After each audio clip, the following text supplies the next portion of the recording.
अब हम आते हैं इस चैप्टर के लास्ट टॉपिक है हमारा रीफॉरेस्टेशन। री का मतलब दोबारा, फॉरेस्टेशन का मतलब फॉरेस्ट लगाना, तो दोबारा फॉरेस्ट लगाना। तो एक चीज आप देखिए, डिफॉरेस्टेशन का मतलब क्या हुआ, जंगल काटना, डिफॉरेस्टेशन जंगल काटना, रीफॉरेस्टेशन जंगलों को वापस उगाना। ये काटना है, अच्छा नहीं है, ये अच्छा है। तो इन वर्ड्स में कंफ्यूज नहीं होइएगा। डिफॉरेस्टेशन जंगल काटना है और रीफॉरेस्टेशन दोबारा से जंगलों को रीग्रो करना है। Professor Ahmad suggest the answer to deforestation is reforestation. तो एक तो आंसर इसका डिफॉरेस्टेशन का क्या है, रीफॉरेस्टेशन। लेकिन फिर से मैं आपको बताना चाहूंगा कि रीफॉरेस्टेशन जो है कई साल ले लेता है। उसमें भी प्रॉब्लम ये होती है कि बहुत सारे ट्रीज ऐसे होते हैं कि वो नहीं उग पाते दोबारा से, उनकी ग्रोथ इतनी फास्ट नहीं होती। तो इसलिए फर्स्ट स्टेप पे क्या है, हमें डिफॉरेस्टेशन करना ही नहीं चाहिए। Reforestation is restocking of the destroyed forest by planting new trees. तो रीफॉरेस्टेशन का मीनिंग क्या है, रीफॉरेस्टेशन का मीनिंग ये है कि रीस्टॉक करें, यानी हम दोबारा पेड़ लगाएं जो कि फॉरेस्ट में डिस्ट्रॉय हो गए बाय प्लांटिंग न्यू ट्रीज। तो नए पेड़ लगा के हम जो डिस्ट्रॉयड फॉरेस्ट है उसे रीस्टॉक करते हैं, यानी उसमें नए पेड़ लगाते हैं, उसे फिर से रीस्टॉक यानी हरा भरा बनाते हैं। The planted tree should generally be the of the same species which were found in that forest. यही एक्चुअल में प्रॉब्लम मैं बताना चाह रहा था कि जो प्लांटेड ट्रीज होते हैं वो हमेशा उस जैसे नहीं होते जो जंगल में पाए जाते हैं, क्योंकि आप कितने ट्रीज का रिकॉर्ड रखोगे कि यहाँ पे कौन सा ट्री था। The planted trees should generally be of the same species. इसका मतलब क्या होता है कि जो प्लांटेड ट्री हम लगाए वो उसी सेम स्पीशीज के होते हैं जो कि उस फॉरेस्ट में होते हैं नॉर्मली। ये नहीं है कि फॉरेस्ट में पेड़ होता था साल का, हमने जाके जी हमें तो अच्छा लगता है कि आम का पेड़ लगा दे, आम के पेड़ लगा दिए सारे। ऐसा नहीं करना, हमें वही पेड़ लगाने हैं जो वहां पर मिलते हैं। और हमें अच्छा लग रहा है तो हमने जाके कोई और चीज का पेड़ लगा दिया कि जो है साल के पेड़ थे, हमने जामुन का पेड़ लगा दिया क्योंकि हमें जामुन मिल पाए। तो ऐसा नहीं करना है। We should plant at least as many trees as we cut. तो हमें कम से कम उतने पेड़ तो लगाने चाहिए जितने हम काटते हैं। Reforestation can take place naturally also. तो रीफॉरेस्टेशन नेचुरली भी हो सकता है। If the deforested area is left undisturbed it re-establishes itself. अगर हमें जो डिफॉरेस्टेड एरिया है अगर हम उसे बहुत टाइम के लिए छोड़ दें तो आप ही सोच के देखो क्या होगा, उस पे जो है पेड़ अपने आप आ जाएंगे और ये अपने आप को रीएस्टेब्लिश यानी अपने आप को फिर से जो है लगा लेगा, जंगल अपने आप स्टार्ट हो जाएगा वहां पे। तो जंगल अपने आप स्टार्ट हो जाएगा अगर हम उसे बहुत टाइम के लिए छोड़ दें।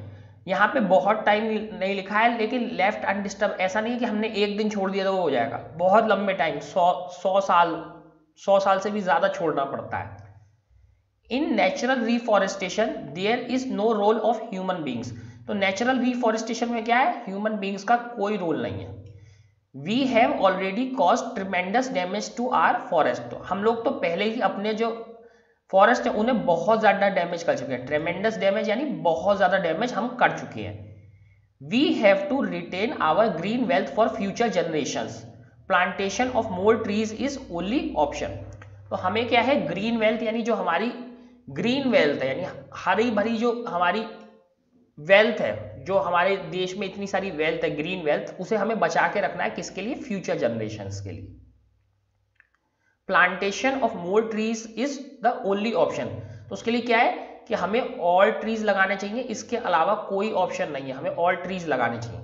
Professor Ahmad told them that in India we have the forest conservation act.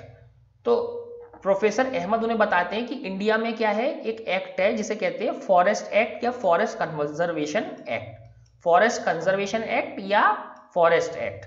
This act is aimed at preservation and conservation of natural forests and meeting the basic needs of the people living in or near the forest।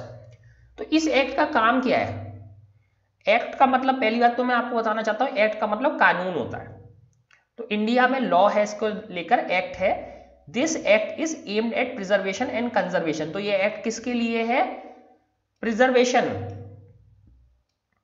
Preserve करने को और conserve करने को, बचाने के लिए, जो उन्हें बचाने और उनके रखरखाव के लिए, बचाने के लिए किस चीज को? नेचुरल फॉरेस्ट को बचाने के लिए ये एक्ट। और बेसिक नीड्स मीट हो पाए, किन लोगों की बेसिक नीड्स मीट हो पाए? जो पीपल उसके जो है अंदर रहते हैं फॉरेस्ट के या नियर बाई रहते हैं। तो ये जो एक्ट है फॉरेस्ट कंजर्वेशन एक्ट, इसका एम क्या है? फॉरेस्ट को बचाना और जो लोग उसके आसपास रहते हैं उनकी बेसिक नीड्स को पूरा करना उसके लिए, ताकि ज्यादा से ज्यादा जो है ट्रीज को और जो है नेचुरल हैबिटेट को प्रोटेक्ट किया जा सके। After some rest, Madhav ji asked the children to start heading back because it is not advisable to stay in the jungle after sunset. तो इसके बाद कुछ देर आराम करके माधव जी बच्चों से कहते हैं कि जो है हमें अब वापस चलना चाहिए। हेडिंग बैक यानी वापस चलना चाहिए, क्योंकि इट इज नॉट एडवाइजेबल, जंगल में रात के बाद रहना, सनसेट के बाद रहना एडवाइजेबल नहीं है। It is not advisable to stay in the jungle after sunset. जब शाम हो जाए तो शाम के बाद जंगल में नहीं रुकना चाहिए, क्योंकि बहुत सारे जानवर रात को शिकार के लिए निकलते हैं और उन्हें रात में दिखाई देता है जबकि हमें नहीं दिखाई देता, तो वो बहुत डेंजरस हो सकता है। On getting back, professor Ahmad and the children thank Madhav ji for guiding them through this exciting experience. वापस लौटने पर प्रोफेसर अहमद और चिल्ड्रन क्या है, माधव जी को थैंक करते हैं, किस लिए?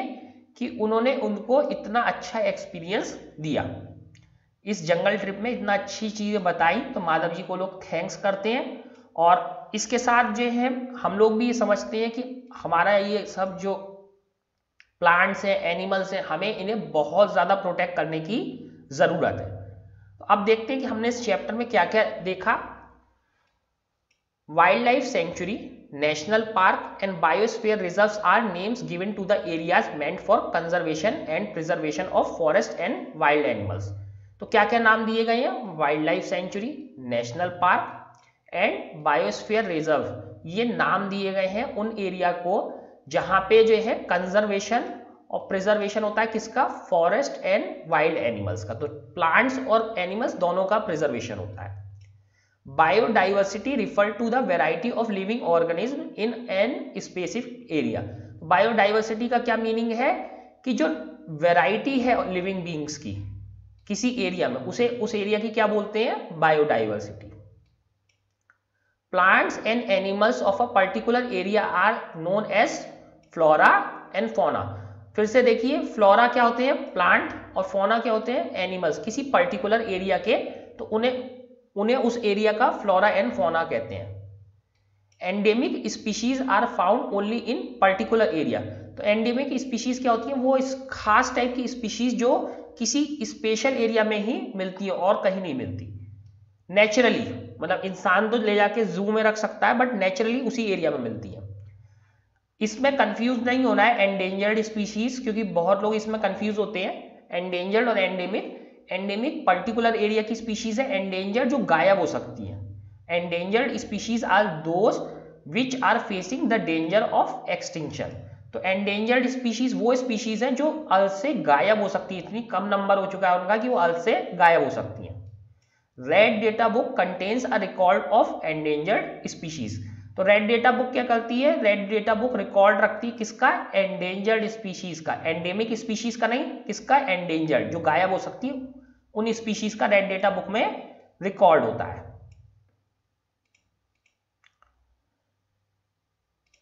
Migration is the phenomena of movement of a species from its own habitat to some other habitat for a particular time period every year for a specific purpose like breeding.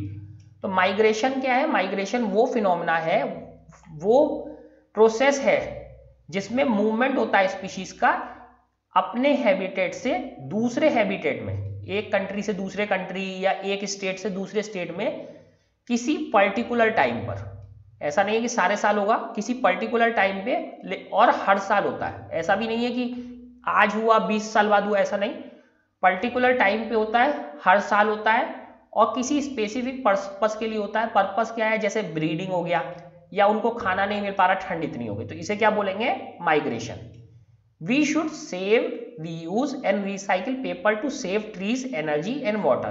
तो हमें क्या करना चाहिए, हमें सेव, रीयूज और recycle करना चाहिए paper को। किस लिए, क्योंकि इससे ट्रीज, एनर्जी और वाटर सब बचते हैं। Reforestation is the restocking of destroyed forest by planting new trees. तो रीफॉरेस्टेशन का मीनिंग क्या है कि जो डिस्ट्रॉयड फॉरेस्ट है हम उन्हें रीस्टॉक यानी फिर से हरा भरा बनाते हैं। कैसे, प्लांटिंग न्यू ट्रीज। तो इस तरीके से हम देखते हैं कि हमें अपने जंगलों को बचाना चाहिए क्योंकि उसमें बहुत सारे एनिमल्स और प्लांट्स हैं, और हमें पेपर को भी बचाना चाहिए क्योंकि उससे भी इनडायरेक्टली जंगल बचते हैं। अब ये चैप्टर खत्म हो गया है, इसके बाद आप लोग इसकी एक्सरसाइज अपने आप कर लेंगे। अब हम पढ़ेंगे नेक्स्ट चैप्टर।